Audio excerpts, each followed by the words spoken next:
Hi, I'm Chip Taylor. I'm director of Monarch Watch. I've done a lot of work with bees over the years, and we still dabble a little bit. I like to catch swarms. We've got a bait hive here just above my head, and we've had a swarm come into this bait hive. The bait hive is set up there to attract the bees. We put a little Nasinoff pheromone, it's an artificial pheromone, in the box, and that box tends to mark the subject, and the bees will find that odor and explore the box, and then they'll come in. They'll arrive after a day or two of scouting the box.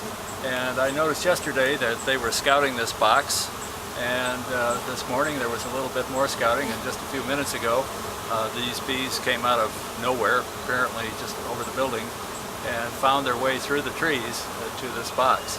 Now what they're doing when they land on the box is exposing their own Nasinoff pheromone. They fan, they expose a gland on the end of the abdomen, and they fan, and that pheromone tells the bees to stop. It tells the bees that this is where we're going, guys. You all cluster here. This is home for the time being. So what you're seeing here is bees on the surface Nasinoffing, and that is telling the other bees that this is where the cluster site is, this is where the entrance is, and you can see the bees running in the entrance quite nicely. Right here, right where my hand is. So what we'll do with this is let the bees settle down, and then after they've been settled for a while, we'll take the box down and we'll shake them into another box with combs, and then we'll hang this box up again and try to catch another swarm.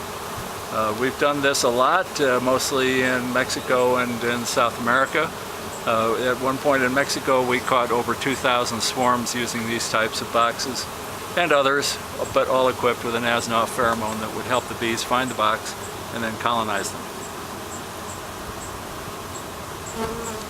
As you can see, when you're with a swarm or you're working with a swarm like this, the bees are totally preoccupied.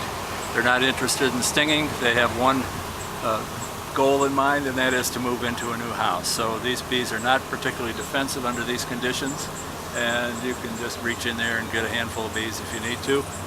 Move them around that way. We see a lot of bees clustered up above here. There's so many bees there that they haven't all been able to get in the entrance. If we wanted to, we could just reach up there and get a handful of those bees, and they would not pay much attention to us because they're not really focused on defending anything right now. They're intent on establishing a new house, a new home.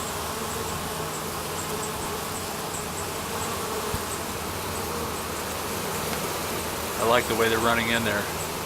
That's really pretty nifty. Put a screen over the entrance here to keep larger animals out, particularly mice, but the bees don't have any difficulty getting through that screen.